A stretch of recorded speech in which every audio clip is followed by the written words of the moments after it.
This episode of Answered is brought to you by Prime Try Before You Buy. Order up to 6 pieces of clothing for $0.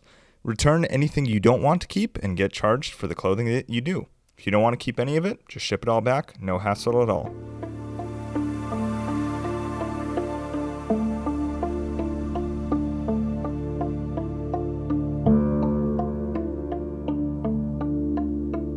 Hi, I go by Dr. Tran on social media. I drive a 1996 Alpine B3 4.6 Touring. It is one of 27 in the entire world. An interesting fact, they only came in 6-speed manual, and you are watching Answered. So my first car was a 1998 328i, so an E36, and I've owned a lot of cars since then, but I'll always remember that E36. And when I was learning about cars, learning how to fix cars, detail cars, etc., I used Beamer forums quite a lot. And I remember there was an obscure reference that someone made about Alpine and putting a V8 into it. So I remember this was in the early 2000s. I thought it was the coolest thing in the world.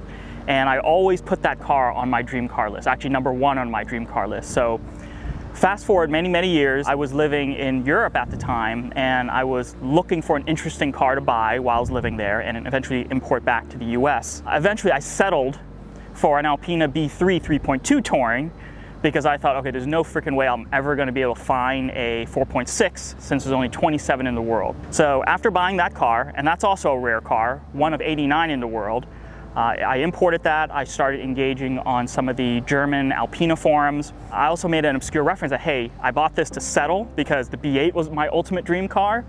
Well, several months later, a B8 owner in Germany reached out to me and said, hey, I'm actually thinking about selling my car. So we started talking, and then a couple months later, I was visiting Germany again after I'd moved back to the States.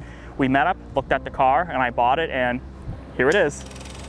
My favorite part is the torque. The torque is insane.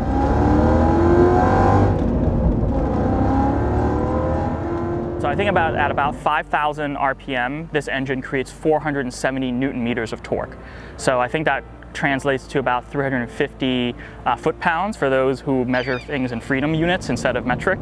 However, what's even crazier is even at 2,000 RPM, the engine generates 350 Newton meters of torque. And that is the peak torque of a Euro 3.2 M3. So at 2,000 RPM, I have more torque than an M3 can ever hope to achieve. So I think that just changes the driving dynamics of this car tremendously. I often find myself just driving around under 3,000 RPM because there's really no point in going any faster on the streets. So to me, that's the really unique thing and my favorite thing about this car. So I'd have to say, and this is a real nitpick, it's the color. This car is in Arctic Silver, and Alpine had some really cool colors. They had Alpine Blue, Alpine Green, and if an Alpine Blue or an Alpine Green car ever comes up, I would consider selling this car to buy that car. Or actually, I would buy that car first and then maybe sell this one. So I would have to say this Arctic Silver is a little boring. However, I think what the previous owner did was really nice, was he added these black pinstripes along the car. From the factory, this car, you can either get it with silver or gold pinstripes. And I think when the previous owner decided, hey, it was a little boring, switched it over to black, which gives it some nice contrast. So again, the Arctic Silver is a real nitpick, but if I had to say something, that would be it. So in terms of modifications, those are only really two things to note. One, the previous owner put on a set of sway bars, front and rear.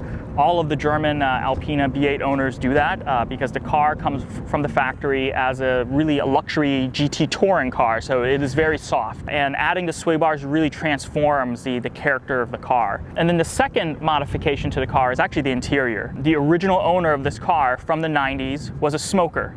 So the black leather interior was completely destroyed. So when the previous owner was rebuilding and restoring the car, he was able to source an Alpine Edition 30 interior from a different car and swap that in. So that's why this car has a really bright blue Alcantara interior. So I think the only modifications I plan on doing is upgrading to maybe a 10-speaker sound system for maybe a later E36 Touring. 25-year-old audio equipment is starting to show its age, so I'll at least update it a little bit by a couple of years into an LCI E36 setup. Hey, I'm Ben. I'm the guy who films and produces these videos for Should I Get It Reviews. Thank you for watching. If you enjoyed it, please give this video a thumbs up and subscribe. Leave some nice comments for Dr. Tran and check out his YouTube channel as well, which is linked below. If you have any questions, leave a comment down below or DM me at acarphotographer on Instagram, and make sure to subscribe for the next video. Thanks.